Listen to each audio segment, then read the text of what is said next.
Bonjour, je vais faire d'abord ma déclaration en anglais et après en français. Good day, everybody. I'm here today at the Federal Center in Summerside in PI. That's one of the federal government's regional tax centers where your taxes go to fund big fat government in Ottawa. With new tariffs being announced by President Trump today, it's more important than ever to talk about tax cuts. Because whatever happens with this trade conflict, we absolutely need to make our economy more productive and competitive. And reducing the tax burden on businesses and individual taxpayers is one of the key ways to achieve this. Since the beginning of the campaign, both Marc Carney and Pierre Poilievre have announced some tax cuts. What they propose is a targeted, limited, and temporary tax relief that will have absolutely no significant impact on our economy. Carney announced that he wants to cut the equivalent of $400 a year of tax cuts coming from our income tax, while Poilievre is proposing $900 a year. Even $900 a year is less than half of the average monthly rent for an apartment in Toronto. It's better than nothing, but it's almost nothing. What we need are significant, more ambitious tax cuts to allow Canadian families to keep up with the high cost of living here in Canada. The prices of everything have gone up tremendously in the past 5 years. Not only do the Liberals and Conservatives offer only tiny tax cuts, but they both support imposing counter tariffs on U.S. imports, which will drive up the price of everything in Canada. Both Carney and Poilievre also propose to cut the GST for first-time home buyers. That's not a bad idea. I'm all for cutting taxes, as you know, but they are doing this at the same time as they want to import hundreds of thousands of more immigrants every year in Canada. Mass immigration is the main reason why housing are unaffordable in our country. The supply cannot keep up with the demand. I predict that the price of homes will simply adjust and not go down by much, even if they cut the GST, because there will still be too many buyers for too few houses. What about cutting business tax to make our Canadian companies better able to compete in a business environment that's becoming more difficult by the week? None of them is talking about cutting corporate taxes. Canada's combined federal provincial corporate tax rate is 26.5%. The average of the OECD countries is only 24%. President Trump also wants to cut corporate taxes by several points in the US. If we do nothing to keep up with our competitors, Canadian companies will lose market shares, their profits will go down, they will lay off workers, and everybody will get poorer. We need to be much more ambitious on that front, or we will be left behind. and we are actually right now behind. For our economy to become more productive and competitive, we also need to make investment in Canada more attractive. Canada is a champion for handing out subsidies to businesses, but that's not working. We are simply taking money from some taxpayers and businesses and giving it to other businesses. What we need is to make investing attractive, and for that, we need to cut taxes on investment. Mark Carney cancelled Trudeau's catastrophic increase in the capital gains tax, but he is not talking about reducing it. Polyev, for his part, is proposing to defer paying capital gains tax for 2 years if you sell foreign assets and buy Canadian assets. If this is a good idea and a good way to bring more capital investment in Canada, we need to have measures that will be there for more than 2 years. These two establishment politicians only want to tinker with the tax system at the margin, but they don't want to change anything fundamentally. What I propose, what the People's Party propose, is to abolish the capital gains tax entirely. Yes, abolishing it. In the crisis situation, in this crisis situation we are in, we need to be bold. We need a big tax revolution. And we need to be able to afford these tax cuts without borrowing more money. Carney and Polyev still have not said what spending they will cut to pay for even their small tax cut proposal. What they will do is simply borrow more money, and we will end up paying more taxes later, or pay the government deficit with more inflation. We must first cut government spending drastically, eliminate deficit, and then cut taxes in a sustainable manner with the surpluses. Last week, I announced that a PPC government will cut a series of government programs worth about $60 billion in order to eliminate our $50 billion budget deficit. We will cut corporate welfare, foreign aid, money to Ukraine, CBC, Radio-Canada, and the media, equalization, money that is going to provinces, Trudeau's new unconstitutional social programs, wasteful indigenous programs, subsidies for DI, and multiculturalism. We need to first clean up Ottawa's finance, and then we will be able to offer significant and substantial tax cuts to our businesses and Canadian family. It's time for real reform. It is time for the PPC. Maintenant, je vais faire ma déclaration en français. Je me retrouve aujourd'hui au centre fédéral de Summerside à l'île du Prince-Édouard. C'est l'un des centres fiscaux régionaux du gouvernement fédéral où vos impôts s'en vont pour soutenir et payer pour notre gros gouvernement interventionniste à Ottawa. Avec l'annonce de nouveaux tarifs par le président Trump aujourd'hui, il est plus qu'important que jamais de parler de réduction d'impôts.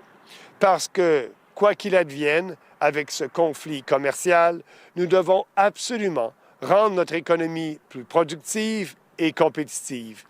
La réduction du fardeau fiscal des entreprises et des particuliers est l'un des principaux moyens d'y parvenir. Depuis le début de la campagne électorale, Mark Carney et Pierre Polyev ont annoncé des baisses d'impôts. Ce qu'ils proposent est un allègement fiscal ciblé, limité et temporaire qui n'aura absolument aucun impact notable sur notre économie. Carney a annoncé qu'il veut réduire l'équivalent de 400 $ par année en impôts sur le revenu, alors que Poilievre veut réduire de 900 $ par année. Même 900 $, c'est moins de la moitié du loyer mensuel moyen d'un appartement à Toronto. C'est mieux que rien, vous diriez, mais c'est presque rien. Il nous faut des réductions d'impôts beaucoup plus ambitieuses pour permettre aux familles canadiennes de faire face à la hausse du coût de la vie.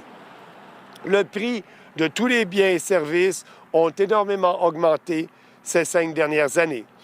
Non seulement les libéraux et les conservateurs n'offrent que de petites réductions d'impôts, mais ils sont tous les deux en faveur de l'imposition de tarifs de représailles sur les importations américaines, ce qui fera, vous le savez, grimper encore plus les prix de tout.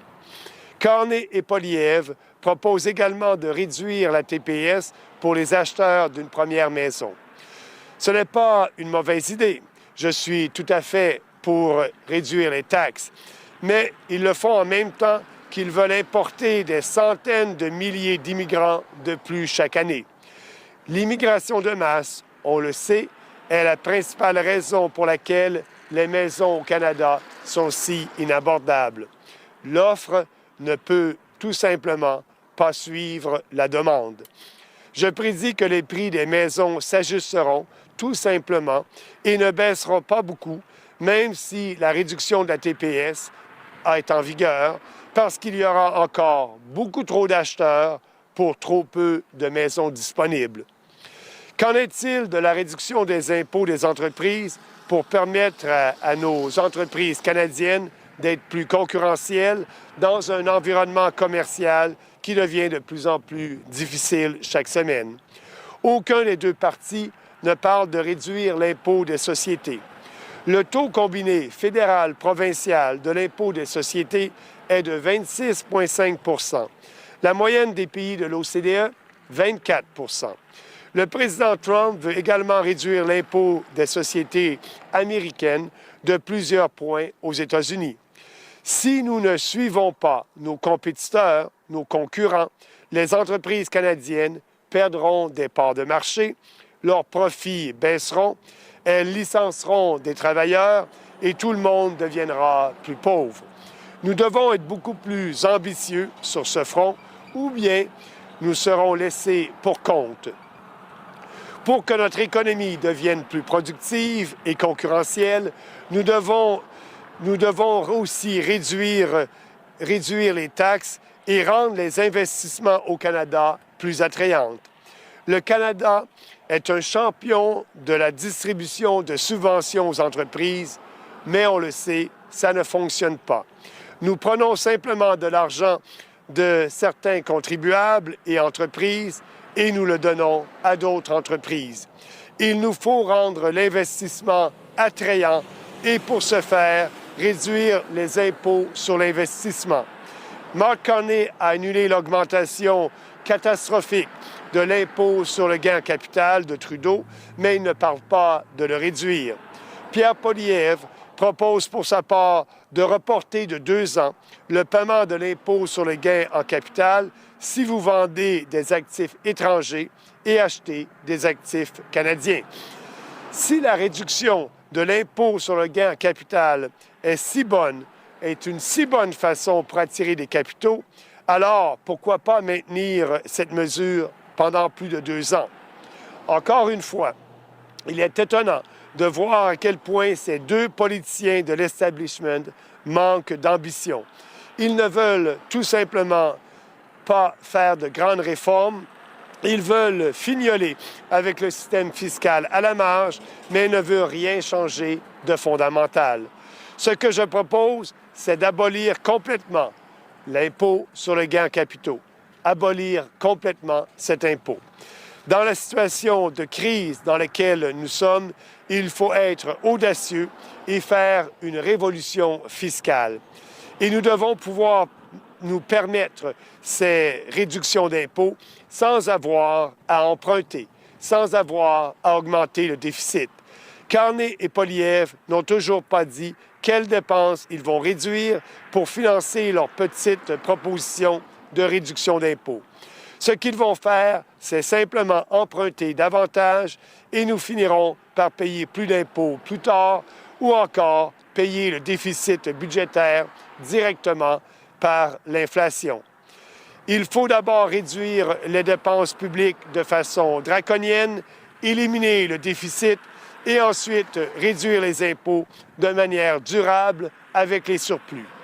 La semaine dernière, j'ai annoncé que le gouvernement du Parti populaire coupera une série de programmes gouvernementaux d'une valeur de 60 milliards de dollars afin d'éliminer le déficit de 50 milliards de dollars.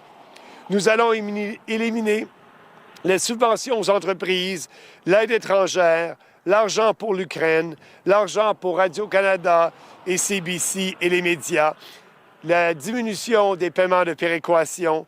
Nous allons éliminer les nouveaux programmes sociaux inconstitutionnels que Trudeau a créés dans les champs de compétences provinciales. Nous allons éliminer certains programmes aux Autochtones inefficaces. Nous allons éliminer aussi toutes les subventions pour promouvoir l'idéologie woke de l'équité, la diversité et l'inclusion. Et nous allons éliminer les subventions au multiculturalisme. Nous devons d'abord assainir les finances publiques, après quoi nous pourrons offrir des réductions d'impôts importantes et durables à nos entreprises et à nos familles canadiennes. C'est le temps pour les vraies réformes, c'est le temps d'appuyer le Parti populaire. Merci.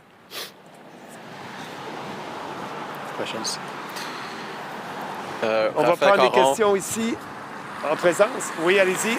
Raphaël Caron, CBC Radio Canada. I'll start in English. Who will benefit from your tax cuts proposals? Sorry, Who will benefit from your tax cut proposals? every Canadian, businesses and individuals, and that will help to grow our economy because, investing in Canada would be more attractive. And while you're in Prince Edward Island, federally speaking, PEI has had a history of being a two-party province for the Conservatives and Liberals. How do you propose for your party to break that barrier? With our ideas, we have the best idea for this country. We have the best ideas for PEI. And, we are putting Canadians first by, like I said in my presentation, cutting, all these spending in Ottawa, being sure that we'll be able to lower taxes. And lower taxes, that is helping everybody and people living here for sure. What are your ideas specifically in PEI? I don't have anything specific for PEI. I don't have anything specific for Quebecers. I don't have anything specific for Albertans. I have a platform that is good for everybody, that will unite every Canadian. And a lot of the other leaders are talking about the tariffs because for PEI, our GDP, 20% of our province's GDP is dependent on the U.S., so the tariffs could hit our economy pretty hard. What is your plan to deal with the United States tariffs? Yeah, we want to do the opposite of what the Conservatives and the Liberals are doing. They want to impose more tariffs, dollar for dollar. That was Carney and Poliev said. For us, we won't do that. We won't impose more tariffs because we know that is Canadian consumers who are paying these tariffs. It's a tax on Canadians, 25% new tax. And the U.S. economy is 10 times bigger than us. So these tariffs won't affect the U.S. economy. So my proposal is to not impose any tariff, not impose any counter tariffs, but working hard to be sure to have a more productive economy by first, like I said, cutting spendings to balance the budget. We can balance the budget in 1 year. And with the surplus in the second year, we will cut all taxes. So capital gains tax, it is important. Corporate tax, it is important to cut that. Like that, our businesses will be more productive. And also, we must cut red tape and being sure that we have a real free trade here across this country. It is not time to give subsidies to businesses. It is time to be fair for every business and cutting tax for every businesses. This is our plan. It's a plan that is not taxing more Canadians, but doing the opposite. And now it's very sad that Carney Carney and Poliev are thinking about adding more taxes to Canadians with counter tariffs. Je vais y aller en français maintenant et Oui. je vais demander c'est à qui que ça bénéficie le plus les coupures de taxes que vous proposez? Les coupures de taxes bénéficient le plus à tous les Canadiens, aux consommateurs et aux entreprises. C'est ce qu'on va faire. On va couper les taxes, mais de façon responsable, après avoir coupé les dépenses à Ottawa et équilibré le budget. Avec les surplus d'une deuxième année de gouvernement du Parti populaire, les gens vont bénéficier d'énormes coupures de taxes qui vont être permanentes. Et maintenant qu'on est à l'île du Prince-Édouard, au niveau fédéral dans cette province, on a habituellement vu des circonscriptions, soit conservateurs ou libéraux. Comment est-ce que vous proposez de briser cette tendance? Mais on va le faire avec notre programme, avec nos idées. On a les meilleures idées ici pour les gens de l'île, mais on a les meilleures idées pour l'ensemble des Canadiens. Et je pense que c'est ça qui va les attirer. Mettre les Canadiens, le Canada d'abord, en redonnant l'argent aux Canadiens. On a un gouvernement fédéral qui va respecter les payeurs de taxes et qui va couper les taxes que ces gens-là paient. Je pense que c'est la meilleure solution. Ça va aider les gens de l'île, ça va aider les gens de partout au pays. Il y a beaucoup de discussions dernièrement à propos des tarifs des États-Unis. Comment est-ce que vous prévoyez répliquer par rapport à ça? C'est que nous, on va faire le contraire de ce que propose Carney et Poliev. La guerre commerciale, on est contre ça. Il ne faut pas imposer de contre-tarifs, de tarifs de représailles, puisque lorsqu'on impose ces tarifs-là, c'est les consommateurs canadiens qui les paient. On paie 25 % plus de taxes à cause de ces tarifs-là. Les prix augmentent, on nuit à notre économie, on fait en sorte d'appauvrir les gens. Ce n'est pas la bonne solution. La solution, c'est de ne pas imposer de tarifs de représailles et de travailler pour que notre économie soit plus productive, comme j'ai dit tout à l'heure, en équilibrant le budget, en coupant les taxes et les impôts des entreprises et des individus, en ayant moins de réglementation qui s'applique aux entreprises, plus de liberté pour les individus, en ayant un vrai libre-échange au Canada. Il y a plein de choses qu'on peut faire pour rendre notre économie plus productive, mais là, aujourd'hui, les conservateurs et les libéraux font le contraire en imposant une taxe supplémentaire de 25 % aux Canadiens. Si on continue avec les discussions des tarifs, il y a beaucoup de mentions de l'identité canadienne. C'est quoi pour vous l'identité canadienne? Bien, l'identité canadienne, c'est effectivement, regardez, on est un pays divers avec plusieurs cultures. La culture ici à l'île du Prince-Édouard est différente de celle au Québec. C'est le Canada. On a différentes cultures régionales. Il faut essayer de les promouvoir. Aujourd'hui, avec l'immigration de masse et le multiculturalisme, on est en train de diluer ces cultures-là dans différentes régions. Et nous, ce qu'on veut, on veut des gens qui viennent ici et qui s'intègrent à ces cultures. Et ce n'est plus le cas avec l'immigration de masse. On n'est pas capable d'intégrer ces gens-là. Moi, je suis un fier Canadien, un fier Québécois, et je me bats pour faire en sorte que notre pays retrouve sa fierté d'antan. I'll just ask that question again in English. Speaking about tariffs, a lot of people are talking about the Canadian identity. What is the Canadian identity for you? What does it mean to you? But for me, the Canadian identity is not at risk with the tariffs. And, you know, Canada won't be the 51st state. Who we are, you know, we are, yes, different than the Americans, but here in Canada, you have different cultures. The cultures in Alberta is very different than the culture in Quebec. That's unique in the world, and that's our country. So I'm very proud of that. But what is happening right now with mass immigration? The problem of our identity as a country is coming here because of mass immigration, not because of the tariffs. So with mass immigration, you have a lot of people that are coming here. They're not integrating into our culture. What they're doing, they're living in ghettos. We need to stop that, and that's why we want to have a moratorium on immigration. Thank you. Thank you. Est-ce Question qu'il y a online? des questions sur le Zoom? S'il vous plaît, levez la main. Raise your hand if you have any questions on the Zoom, please. Non, nous n'avons pas de questions sur le Zoom. Pas de questions sur le Zoom. OK. Merci. Au revoir. Bonne journée.